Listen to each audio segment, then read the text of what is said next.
When the Lord your God brings you into the land where you go to possess it and casts out many nations before you, the Hittite, the Girgashite, the Amorite, the Canaanite, the Perizzite, the Hivite, and the Jebusite, 7 nations greater and mightier than you, and when the Lord your God delivers them up before you, and you strike them, then you shall utterly destroy them. You shall make no covenant with them, nor show mercy to them. You shall not make marriages with them.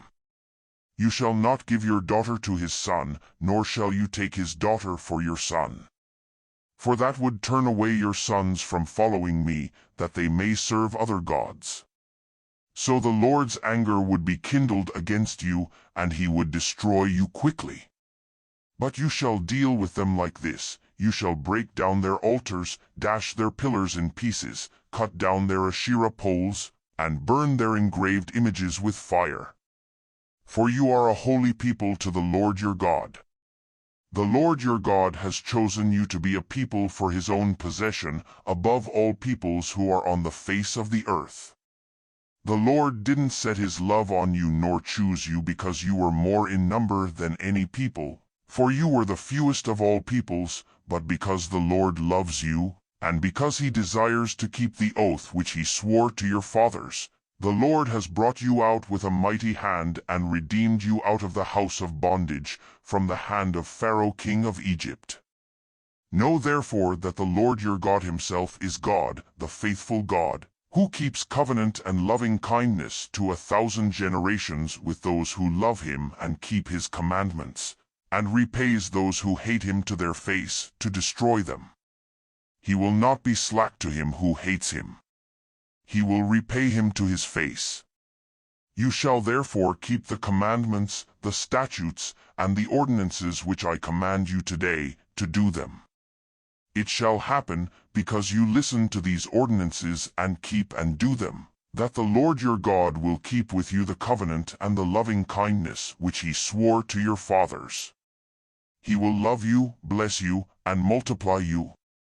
He will also bless the fruit of your body and the fruit of your ground, your grain and your new wine and your oil, the increase of your livestock and the young of your flock, in the land which he swore to your fathers to give you.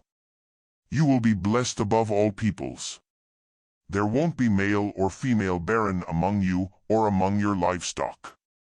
The Lord will take away from you all sickness, and he will put none of the evil diseases of Egypt, which you know, on you, but will lay them on all those who hate you. You shall consume all the peoples whom the Lord your God shall deliver to you. Your eye shall not pity them. You shall not serve their gods, for that would be a snare to you. If you shall say in your heart, these nations are more than I, how can I dispossess them? You shall not be afraid of them. You shall remember well what the Lord your God did to Pharaoh and to all Egypt, the great trials which your eyes saw, the signs, the wonders, the mighty hand, and the outstretched arm, by which the Lord your God brought you out. So shall the Lord your God do to all the peoples of whom you are afraid. Moreover, the Lord your God will send the hornet among them, until those who are left, and hide themselves, perish from before you. You shall not be scared of them, for the Lord your God is among you, a great and awesome God. The Lord your God will cast out those nations before you little by little. You may not consume them at once, lest the animals of the field increase on you. But the Lord your God will deliver them up before you, and will confuse them with a great confusion, until they are destroyed. He will deliver their kings into your hand, and you shall make their name perish from under the sky. No one will be able to stand before you until you have destroyed them. You shall burn the engraved images of their gods with fire. You shall not covet the silver or the gold that is on them, nor take it for yourself, lest you be snared in it, for it is an abomination to the Lord your God.